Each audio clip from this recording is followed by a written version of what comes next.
Every year, and I'm going to apologize. What sort of crazy thing is going to come out of your brain with where we are now? Are you working in purgatory? Are you working out of purgatory?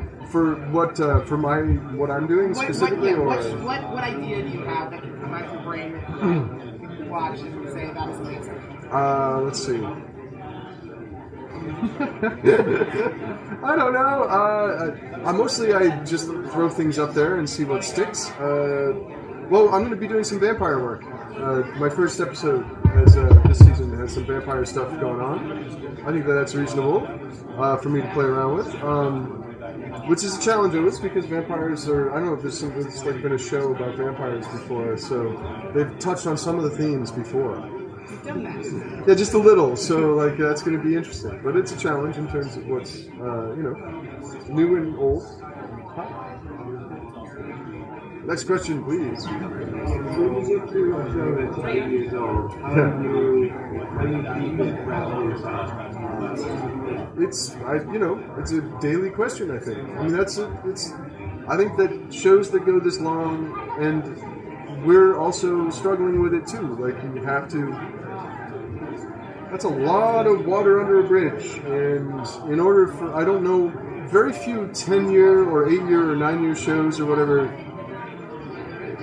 Keep themselves from suffering from. They get like dementia. It'd be like an older relation who starts to get demented by around season 8 or 9. Like, I forget. Are you my husband or my nephew? And you're like, you were a different show before. And that we're all struggling with that. And it's like I think that the thing is that we've got a mythological underpinning that we can actually.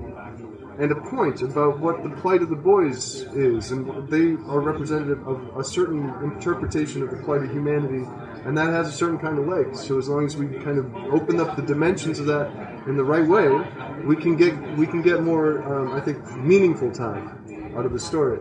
This season, we're really looking at a closer point of view on human relationships again, because they've gone through such operatic, massive sweeps of character and event. It's like trying to get them really close to people a little bit so that they can now remember what they're trying to save, in a sense. So that's part of it. That's just like some general strategies. And dinosaurs. See, that's what I was asking about. Dinosaurs. You can't hit me right away with it. You gotta give me a little time. Dinosaurs. Are you able to reveal the title of your first episode? Dinosaurs.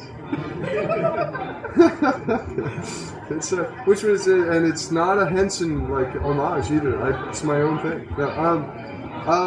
What is the title of my? Can I do that? I don't know if I can do that.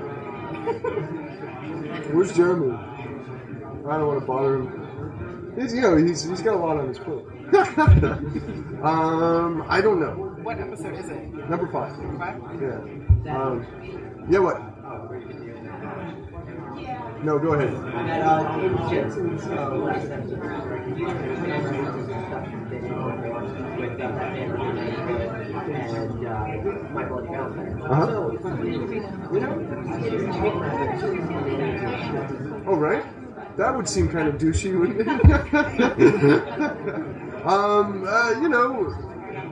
I don't know. Maybe when we need a comic book on camera that we don't want to pay the rights for.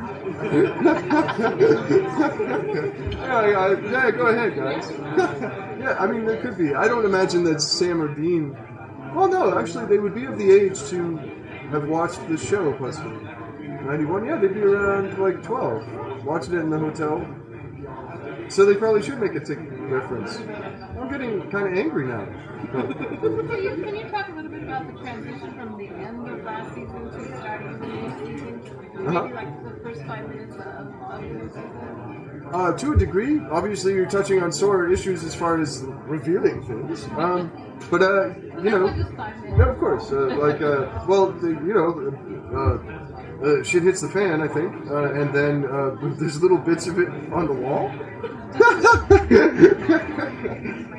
So they go to purgatory. Obviously, Cass's fate is more complicated and difficult, and we don't know what's going to happen. And his death is very much, well, it's a part of it, but it's obviously on Supernatural. Death is not the whole story.